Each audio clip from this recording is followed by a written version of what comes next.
In trading big bags, liquidity, leverage, and the architecture of risk, I argued that size turns you from spectator into visible liquidity, and that survival depends on structure, distribution, alignment, and discipline. This post is the companion from the other end of the spectrum. Years ago, 1819, in a very specific BitMEX fee regime, I grew roughly $30 into about $2,000 in a week by posting passive liquidity and collecting maker rebates. The edge wasn't in any single position. It was in repetition, running 6,120 trades a day, each one tiny, each one managed with care. It worked then because the context allowed a small conditional edge to compound. This is not a victory lap. It's a study in how microstructure, incentives, and humility can matter at small scale, and what breaks as you grow. Humility first. Edges are conditional. The fee schedule, the microstructure, and my own small footprint all mattered. Change any of those, and the edge can vanish. What this was and wasn't was a grind of 6,120 small trades a day, posting passive liquidity on both sides of the spread, earning maker rebates and capturing slivers of spread, inventory kept tight, quoting shut down in toxic or trending moments. Wasn't big directional bets, outsized leverage, or risk-free carry. The real risks were adverse selection and inventory drifting the wrong way into a trend. Assumptions, historical, a negative maker fee rebate on fills, higher taker fee on crosses, a reliable post-only order flag, and an inverse BTC-settled perpetual contract with predictable mechanics. Where the P&L came from, small edges add up. Maker rebate. Each maker fill paid a few BTC of notional, tiny per fill, meaningful across many cycles. Microspread capture. Selling slightly dearer and buying slightly cheaper than mid retained a sliver of the spread. Directional drift sometimes. If inventory leaned with a short move, P&L improved. Lean into a real trend and it hurt. Inventory control mattered more than drift windfalls. Funding basis. Depending on regime and side, funding helped or hurt.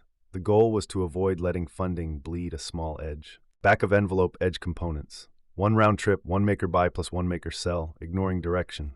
Rebate P&L almost equals 2 times R sub BPS times notional. Spread P&L almost equals delta sub BPS times notional. E almost equals open parent 2R plus delta close parent times N minus S minus C plus or minus FE. Net edge per round trip. R, maker rebate per fill. Delta, microspread capture, BPS. N, notional traded USD. S, adverse selection cost, USD. C, inventory carried drift cost, USD. F, net funding impact, USD. Positive if received, negative if paid. Units. If R and delta are in BPS, the dollar contribution from the first term is open parent 2R plus delta close parent times N times 10 to the negative 4 power. Everything here lives and dies on adverse selection, getting lifted before price runs, and on hard limits to inventory. Mechanics, inverse perp math clarity, not nostalgia. Contracts notional, contracts equals BTC subcol times entry times leverage. Inverse P&L BTC, P&L sub BTC equals contracts times open parent 1 over entry minus 1 over exit close parent. USD value, P&L sub USD equals P&L sub BTC times exit price. Rebates, per maker fill, open parent maker BPS close parent times filled notional.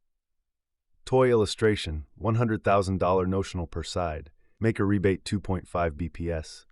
1 tick of spread capture 1.0 BPS.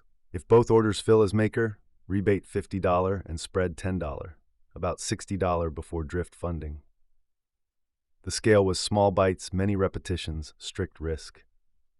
In practice, that meant dozens upon dozens of such round trips each day, roughly 6,120 trades, where the law of large numbers let conditional edges show up in P&L.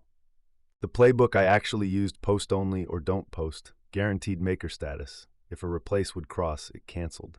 Small, many, both sides. Ladders of tiny orders above and below mid. One big order is easy prey. Many small quotes are manageable and less visible.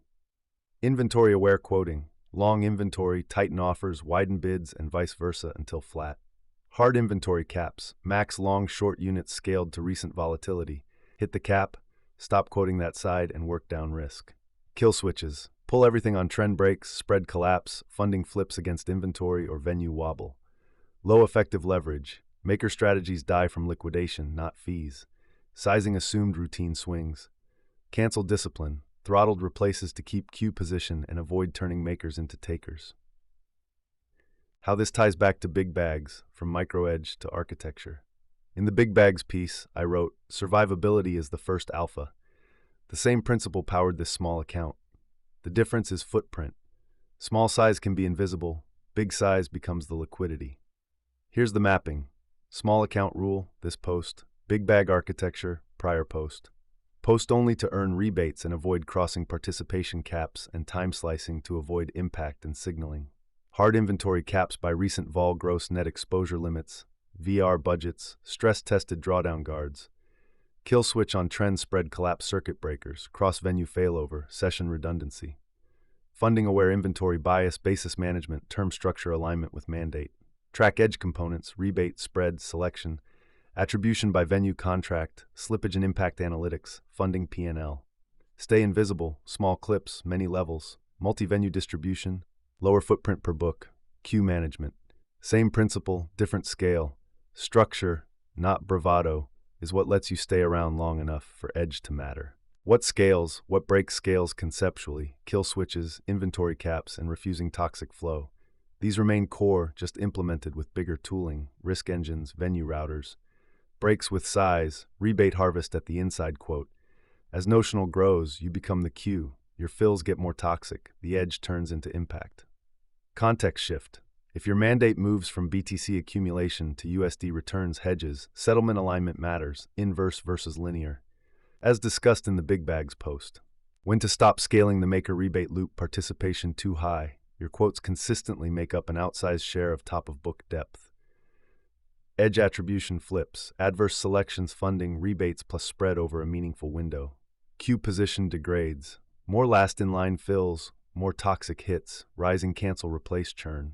Venue risk rises, outages, index anomalies, or fee tweaks begin to dominate P&L variance. What I took away, small edges compound when protected. The craft is in refusing bad trades, not forcing good ones.